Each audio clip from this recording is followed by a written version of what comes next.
रोज एक नई कहानी देखने के लिए चैनल को सब्सक्राइब करें और बेल आइकन दबाना ना भूलें।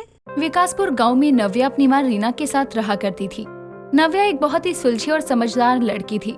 नव्या शादी के लायक हो गई थी, बस इसीलिए उसकी मां रीना अब उसकी शादी की बात चलाना शुरू कर देती है। कुछ दिनों बाद रीना की देवरानी आती है और अपनी जेठानी के पैर छूकर उससे कहती है, नमस्कार भौजी, कैसन बानी? हम एकदम ठीक बानी। तू बतावा कैसन बा? इतना दिन बाद तू हमने के द्वार पर आ गइल बाड़ू, ई तो सौभाग्य की बात बा। हाँ भौजी, सब ठीक बा, लेकिन ई काहे पूछत बाड़ू कि हमनी के यहाँ कैसे आईनी? रवा भुला गइल बानी का? अभी कुछ दिन पहले रवा सब रिश्तेदारन से कहले रहनी कि रवा के बेटी बड़ भ गइल बा। हमरा एगो सभ्य लड़का मिल जाई त रवा ओकरा से ओकर ब्याह करा देब। हाँ, हम ई बात कहले रहनी। एकर मतलब ई बा कि हमार देवरानी की बिटिया खातिर बहुत ही बढ़िया घर का रिश्ता देख ले बा। हाँ भौजी, इस सच बा कि हम अपना बेटी खातिर बहुत बढ़िया घर के रिश्ता देखले बानी। और रउआ जानत बानी, उ एजा गांव के ना हई बल्कि उस शहर के मुंडा हई। अरे वाह, ई तो बहुत ही बढ़िया बात बा। तो उनका नाम का है और उनकरा का परिवार कैसन बा? भौजी, उनके नाम मोहित बा। उनकर बहुत बढ़िया परिवार बा। उनकर आपन बिजनेस भी बा।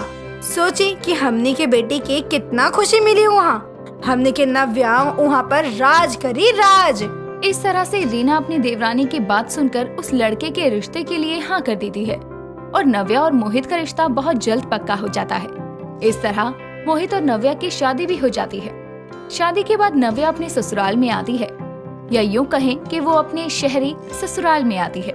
नव्या शुरू से गांव में रहती आई थी, इसीलिए उसको शहर के बारे में कुछ पता नहीं था। पर शहर में रहने की वजह से नव्या के ससुराल वाले काफी खुले विचारों के थे। नव्या को शहरी तौर तरीकों का कुछ पता नहीं था, बस इसीलिए उसकी सास नीलम उसको हमेशा हर चीज के बारे में बताया करती। ऐसे ही एक दिन नव्या अपनी ननद रोशनी के कमरे में जाती है, जहां वो देखती है कि रोशनी अपने बालों को हेयर ड्रायर से सुखा रही है। ये देखकर रोशनी अपनी ननद से कहती है, ननद जी, ये क्या कर रही हो? ये पंखा चलाकर तुम अपने बालों पर इसकी हवा क्यों लगा रही हो? तुम्हें सर में गर्मी लग रही है क्या? और ये कैसा अजीब सा पंखा है, हम तो कभी ऐसा पंखा नहीं देखे। भाभी, मैं इस पंखे से अपने बालों में कोई हवा नहीं लगा रही और न ही मेरे सर में गर्मी लग रही है। साथ ही ये तो कोई पंखा ही नहीं बल्कि हेयर ड्रायर है। Hair dryer? ये क्या होता है? हाँ, हेयर ड्रायर। आपको पता है, इससे हम अपने बालों को सुखा सकते हैं। जब आप अपने बालों को धोकर आओगी ना, तब मुझे बताना, मैं आपके बालों को सुखा दूंगी। फिर आपको इसके बारे में अच्छे से पता चल जाएगा। पर ननद जी, ये ड्रायर तो बहुत गंदा है, लाओ हम इसको धो दे। अरे नहीं भाभी, इसको धोया नहीं जाता। अगर इसको धोएंगे तो ये खराब हो जाएगा, समझे आप? नव्या को शहर में रहकर हर दिन नई चीजों का पता चल रहा था। बस इसी बात से नव्या काफी खुश थी। समय यूं ही गुजरता है और समय के साथ नव्या अपने ससुराल को काफी अच्छे से संभालती है। वक्त बीतता है और आज हक डे था, पर इस बारे में नव्या को कुछ पता नहीं था। और जब वो किचन में काम कर रही थी, तभी मोहित वहाँ आकर उससे पीछे से गले लगाकर कहता है, गुड मॉर्निंग डार्लिंग। अरे क्या कर रहे हैं आप? यूं इस तरह किचन में आकर हमको गले क्यों लगा रहे हैं? अगर कोई देख लेगा तो हम उसको क्या जवाब देंगे? हम तो लाज से मर जाएंगे। नव्या ये सब बोल ही रही थी कि तभी वहाँ पर रोशनी आती है और अपने भैया भाभी को देखकर कहती है, गुड मॉर्निंग भैया। गुड मॉर्निंग भाभी। भैया, आप भाभी के साथ रोमांस अपने कमरे में करो ना कि यहाँ।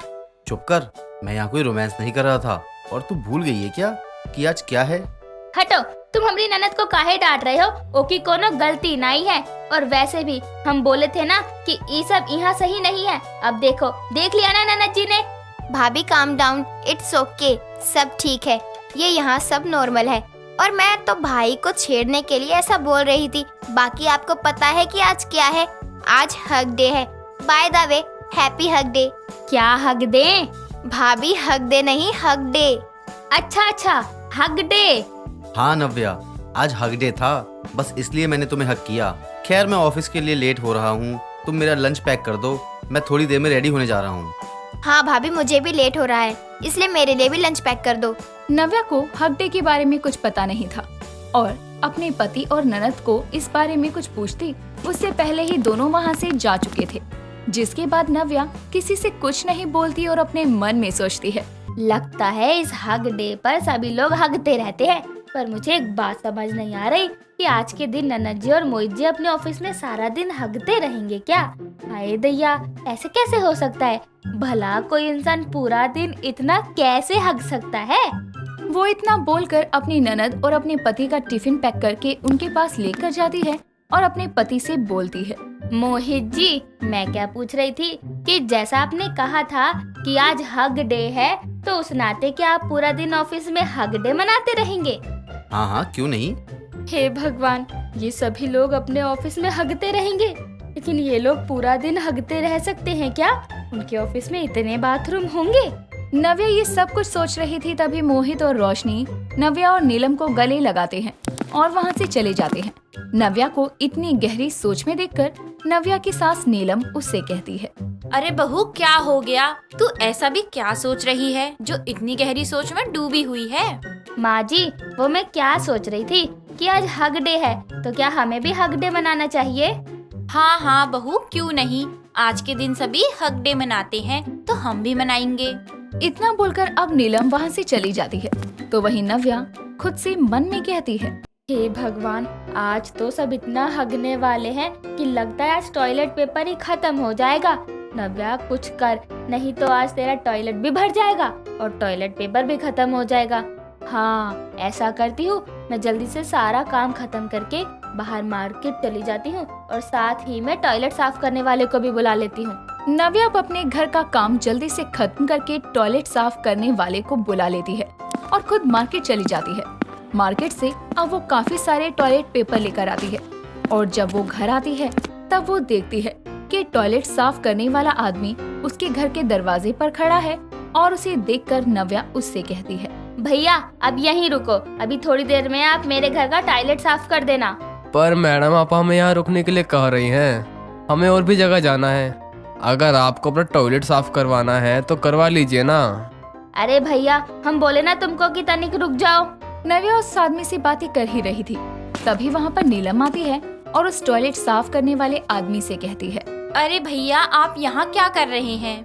मैडम, हमें तो इन मैडम ने टॉयलेट साफ करने के लिए बुलाया था, पर अब आप कह रही हैं तो हम रुक जाते हैं। आप ही बताओ ना, हमारे पास केवल एक ही काम थोड़ी ना है, हमें और भी तो जगह जाना होता है। बहू, ये मैं क्या सुन रही हूँ? तूने इनको यहाँ रोका हुआ है? अरे अभी हमने पिछले महीने तो टॉयलेट साफ करवाया है, इतनी जल्दी कैसे भर गया? भैया आप जाओ, हमें नहीं खाली करवाना और मैं अपनी बहू की तरफ से माफी मांगती हूँ।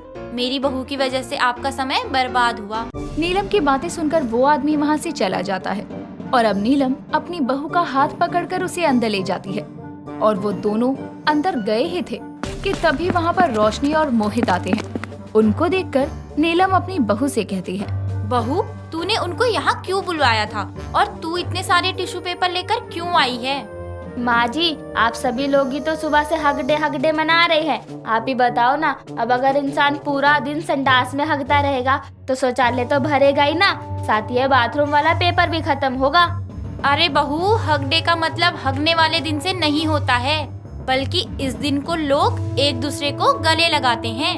गले लगाने को हग डे बोलते हैं और तूने तो हग डे का मतलब कुछ और ही समझ लिया। नीलम के समझाने पर नव्या को अब हग डे का मतलब समझ में आता है, जिसके बाद वो अपने घर वालों के साथ हग डे मनाती रहती है। दोस्तों, अगर आपको ये कहानी पसंद आई तो इसे लाइक करें, शेयर करें और कमेंट करके बताएं कि कहानी में आपको सबसे अच्छा क्या लगा।